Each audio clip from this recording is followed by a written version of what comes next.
Good evening, ladies, gentlemen. Good evening. It is exactly 8 p.m. in Eyumojok, same time in Ekondo Titi and its news hour on Spectrum Television. Making news tonight, November 16, 2024.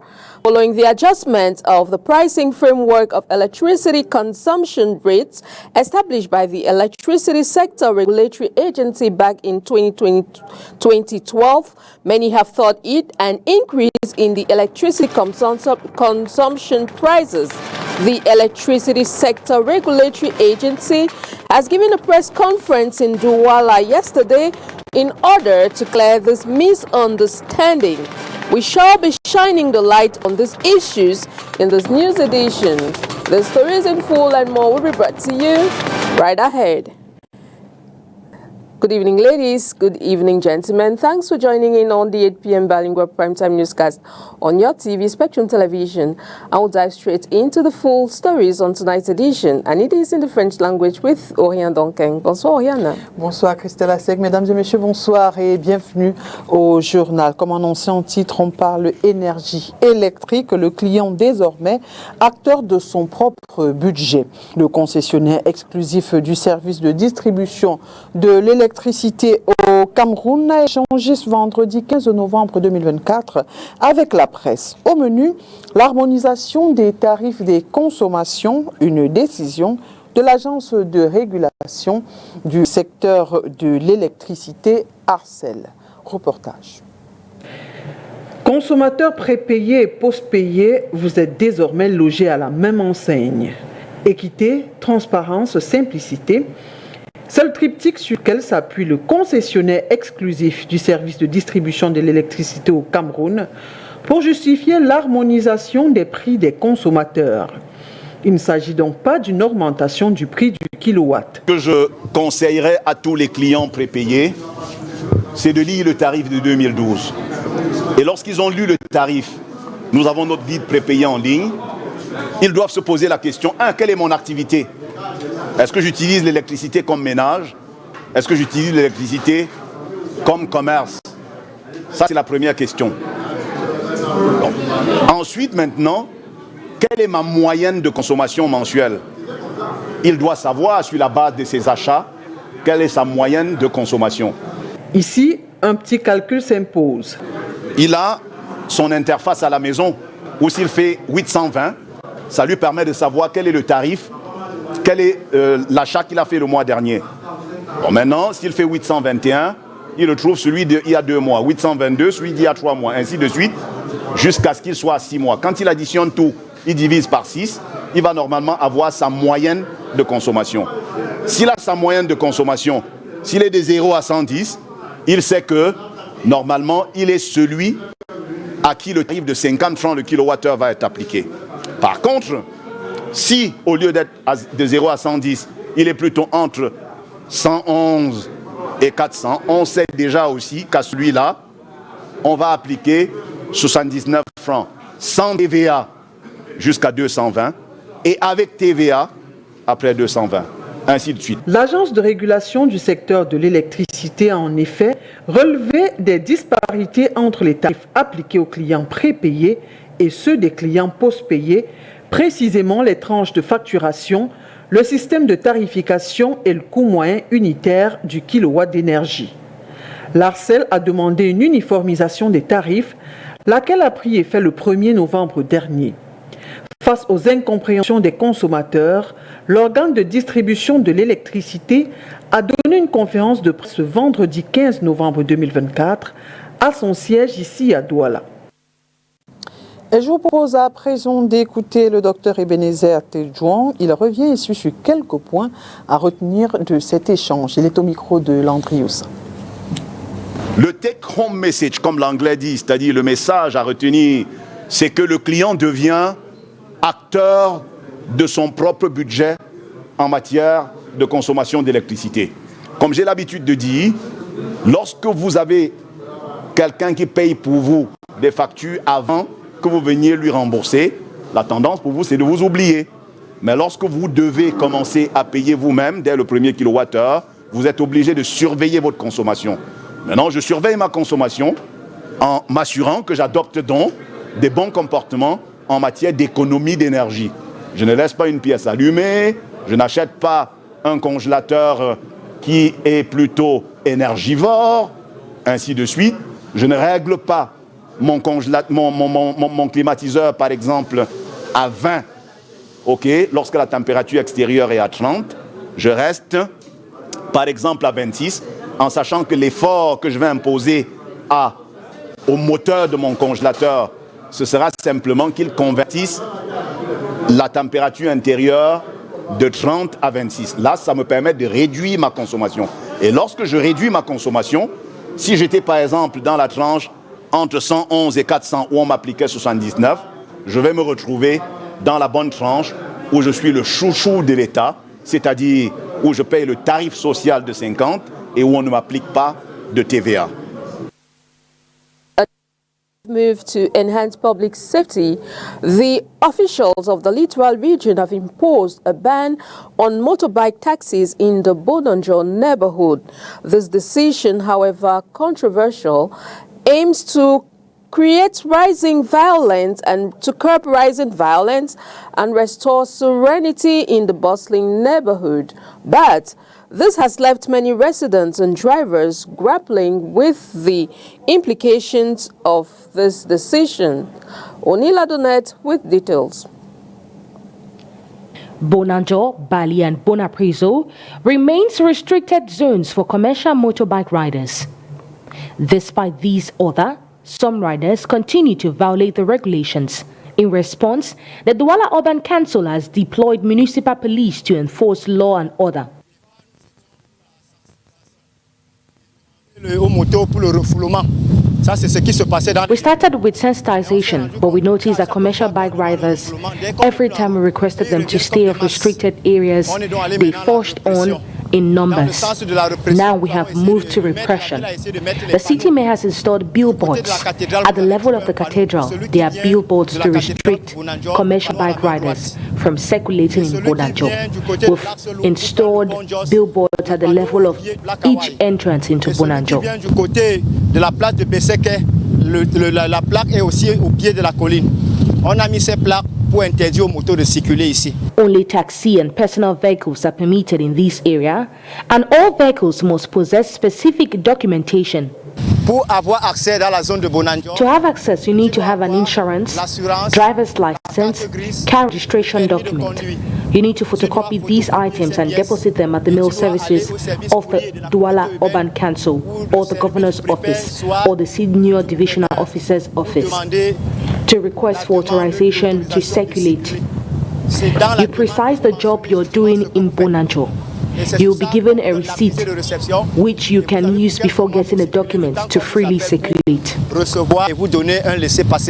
Commercial motorbikes can only access areas up to the cathedral. It is prohibited for commercial bike riders, even if they have all the documents.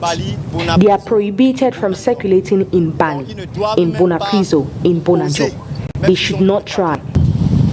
These rules were laid down with aim to reduce crime following several attacks carried out by individuals on motorcycles. Comment parler avec éloquence et braver le stress du public? La question était au centre d'une séance de capacitation des chefs d'entreprise dans l'art oratoire à Yaoundé. Pour Alphonse Nikoum, universitaire et expert en communication publique, le constat part d'un taux inquiétant des personnes ayant des difficultés à s'exprimer en public. Les détails avec vous, Olivier Bouzik. Entre le discours classique et l'éloquence, il faut comprendre la différence. Communiquer simplement, c'est véhiculer un message. C'est-à-dire la possibilité ou l'aptitude que tous les êtres humains qui sont doués du langage ont la possibilité de faire. Maintenant, communiquer avec éloquence, c'est avoir la capacité de séduire, de persuader, de convaincre et d'entraîner une audience à faire ce qu'on souhaite qu'elle fasse.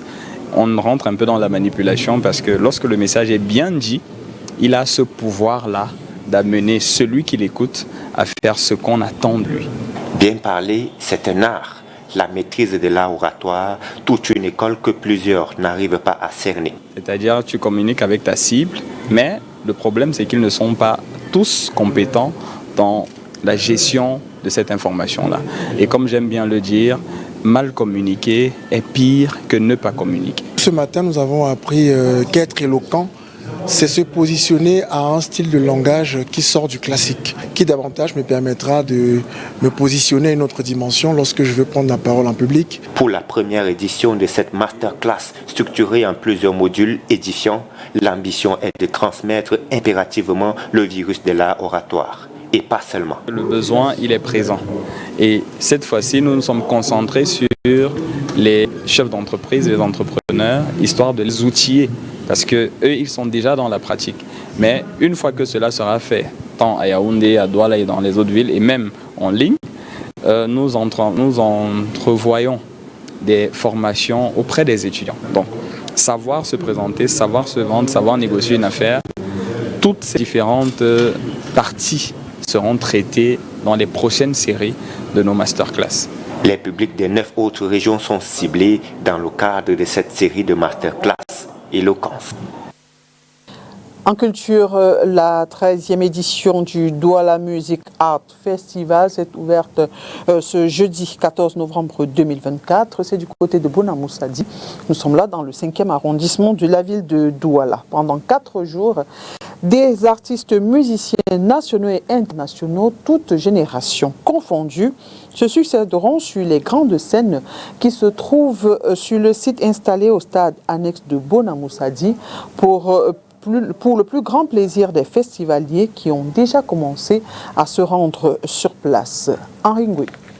Certains techniciens en backstage s'affairent pour renforcer la structure métallique qui sert de support à la scène principale, tandis que d'autres, sur le stage et à l'aide d'une échelle, se rassurent que chaque spotlight est bien fixé à sa place pour en mettre plein la vue le moment venu aux plus de 15 000 festivaliers attendus ici au stade annexe de Bonamoussadi, qui pendant 4 jours servira de site principal à l'édition 13 du DOMAF, entendez Douala Music Art Festival.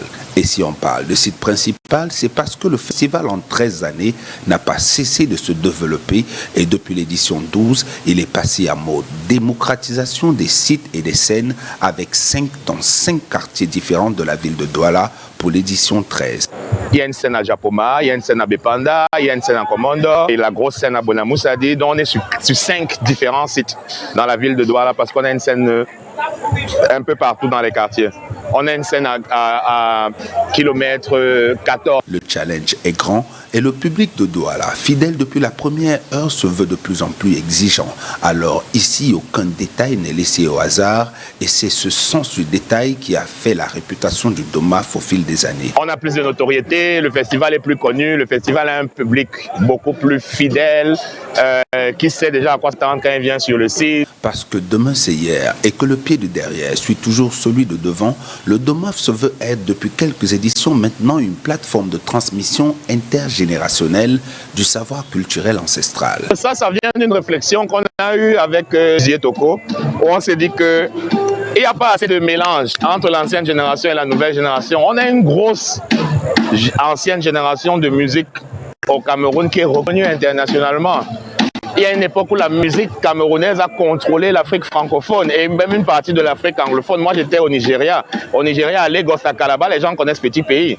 Donc, on a les grosses stars, mais qui ne sont plus d'actualité dans la nouvelle génération. Donc, on est en train de créer ce pont générationnel-là. C'est pour ça que cette année, on a un artiste comme Saleh Jones, on a la maman Kachino, qu'on a réussi à avoir pour cette édition. La maman Kachino, elle va jouer dimanche. Saleh Jones, il est censé jouer demain. Donc, ce sont des artistes qui vont venir, qui vont jouer, qui vont rencontrer les artistes plus jeunes. Ils seront sur la scène des mêmes jours qu'on aura des artistes comme les Kossi.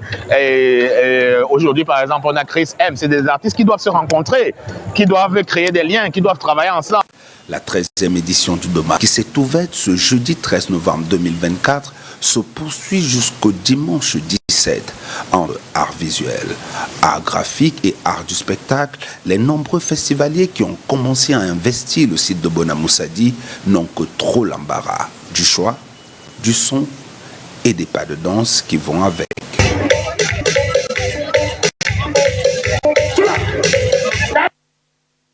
From our local news, we now take on our international stories, and it is with our Voice of America partners. The name of dozens of healthcare workers who died in the 2014 Ebola outbreak. The names are displayed outside a hospital in Kenema, one of the worst-hit cities during the 2-year outbreak that killed nearly 4,000 people in Sierra Leone. Mohamed Feika, a healthcare worker here, recalls how many of his co-workers died after contracting Ebola while caring for patients. That greatly affected me, looking at some social activity as well. You as well, let me just ignore myself. Let me look at other people. Now there's an Ebola vaccination campaign to protect healthcare workers like Feika. The Gavi Vaccine Alliance in June launched a preventive Ebola vaccination program to help contain the disease and protect critical healthcare and frontline workers in high-risk countries like Sierra Leone. There was that kind of fear among healthcare workers, even among the entire population. So upon taking the vaccine, I now have the confidence that maybe when there is an outbreak, I will not be infected. The single-dose vaccine is being provided to healthcare workers in countries that have had Ebola cases and those that border countries that have experienced Ebola outbreaks. It's going to be 20,000 vaccines to start with, and we feel this is sufficient to cover the frontline workers I've just mentioned and protect those that are most vulnerable. And then, of course, we will be replenishing the stockpile so that we still have that 500,000 and then moving to other countries that are at risk of high risk of Ebola outbreaks. The Ebola virus is spread through contact with the bodily fluids of an infected person. The average fatality rate for Ebola is about 60%, according to Gavi. Since Sierra Leone is considered a high-risk area, the government has set up a public health agency to enhance detection of the disease and prevent further outbreaks. We know we are in an endemic zone. We know it's only the matter of when and not if that will be an outbreak. Every week we have a suspected case that we have to respond to. So a dedicated agency has been created to just look at that, preparedness and response. As part of the campaign, community and religious leaders are encouraging the public to accept the shots. The Reverend Usman Fona is one such leader. We use the pulpit. The mosques use the mimbar. The churches use the pulpit on Sundays and on Fridays, at weekday meetings, also at naming ceremonies. When we go to name children, we'll let the congregation that are present to know the value of vaccination. More than 11,000 people died during the Ebola outbreak in West Africa between 2014 and 2016, most of them in Sierra Leone, Liberia, and Guinea. Authorities hope the Ebola vaccination campaign will help avert such a disaster in the future. Victoria Amunga, VOA News, Kenema, Sierra Leone.